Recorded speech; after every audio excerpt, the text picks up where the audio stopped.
Estamos de volta para falar Moçambique. Na página internacional, prosseguem no Mali os confrontos militares. Hoje, a aviação militar, melhor dizendo, a aviação militar francesa bombardeou a zona de Diabal, a oeste daquele país, que é controlada por islamitas radicais. A operação militar conta com o apoio logístico da Grã-Bretanha e dos Estados Unidos. Um exemplo que os países aliados admitem seguir. No terreno estão 750 soldados gauleses. O objetivo é chegar aos 2.500. A Bamako chegaram, entretanto, 40 veículos blindados franceses, dezenas de aviões e helicópteros. De visita a Abu Dhabi, o chefe de Estado francês mostrou-se confiante numa rápida resolução do problema, ou seja, na detenção dos terroristas. Uma missão que, segundo François Hollande, vai ser possível com a ajuda de países africanos que se preparam para enviar soldados para o Mali. Pelo menos 7 países anunciaram o envio de soldados. O primeiro contingente da Nigéria é esperado no Mali dentro de uma semana. Os chefes de Estado-Maior do Exército de vários países africanos reúnem-se terça-feira em Bamako para acertar os últimos pormenores com vista ao envio de 3.000 homens.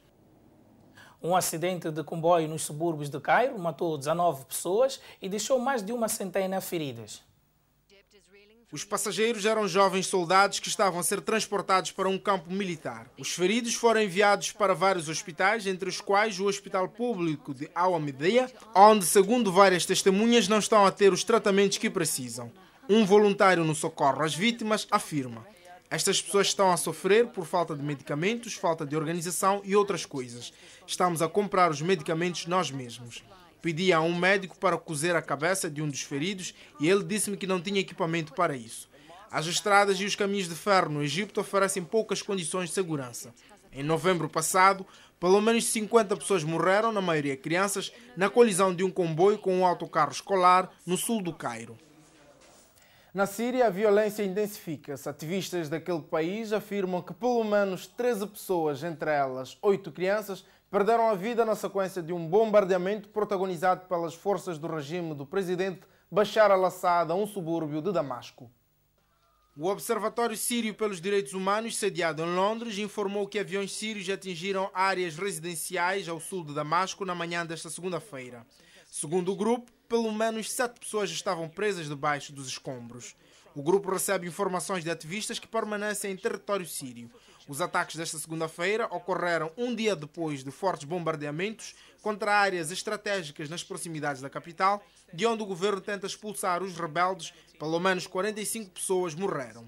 O Grupo de Defesa dos Direitos Humanos, Human Rights Watch, afirmou nesta segunda-feira que o regime sírio tem usado foguetes contendo bombas de cacho, o que marca uma expansão do uso desse tipo de munição, que é proibida. A mesma organização já havia relatado que as forças sírias estavam a usar bombas de cacho. A Síria está a intensificar e expandir o uso de munições de cacho, apesar das críticas internacionais ao uso deste tipo de arma que é proibida, disse o diretor da divisão de armas da Human Rights Watch. Medidas para travar a onda de poluição na China precisam-se. O alerta é dado por especialistas e partilhado pela população. Os elevados níveis de poluição em Pequim estão a provocar uma corrida aos hospitais. A inalação das minúsculas partículas está a aumentar o número de infecções respiratórias e cancro do pulmão. Nesta altura do ano, as pessoas têm um sistema imunitário mais débil. Muitas estão doentes e têm dificuldades em respirar, afirma um médico. Cerca de 40 crianças estão diariamente a dar entrada nos hospitais da capital chinesa. Frio, febre e tosse são alguns dos sintomas mais comuns. Tenho as mãos vermelhas. O meu corpo também está a reagir de uma forma estranha. Tenho muita tosse e não me sinto bem de estômago, refere uma criança.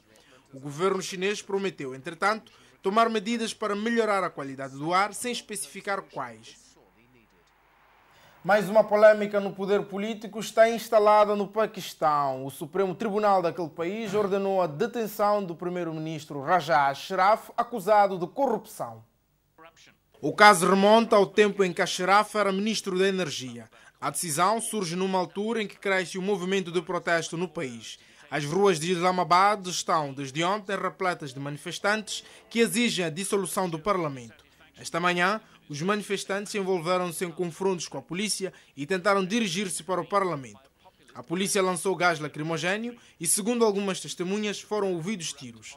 Os manifestantes responderam arremessando pedras e paus contra as forças de ordem. O clérigo Tahir Ul-Qadr, que está a galvanizar a multidão, tinha deixado um ultimato ao governo para dissolver o parlamento. Nas últimas horas, a tensão tem aumentado e o número de manifestantes também está a aumentar. Ul-Qadr diz que espera um movimento de protesto tão forte como o da Praça Tahrir, no Egito, que levou à queda de Hosni Mubarak. Na Suécia, uma mulher provocou um acidente aparatoso depois de ter roubado um comboio. Na Suécia, uma mulher de limpeza roubou nesta madrugada um comboio na região de Estocolmo e depois de conduzi-lo por vários quilómetros, descarrilou e bateu contra um conjunto de apartamentos. No edifício estavam 5 pessoas de 3 famílias, mas não sofreram ferimentos. Ouvi o estrondo e acordei. Pensei que fosse trovoada e que um raio tinha atingido a casa ao lado. Havia muitos clarões e foi um estrondo enorme, disse uma testemunha. Os serviços de resgate demoraram 2 horas para retirar a mulher do comboio, que estava consciente e foi transportada para o hospital. A polícia investiga agora os motivos que levaram a mulher a roubar o comboio. Com este aparatoso acidente ferroviário, colocamos ponto final à presente edição do Fala Moçambique, com a promessa de voltar amanhã, quando forem pontualmente 19h30. Veja a seguir a telenovela Balacobaco. Boa noite.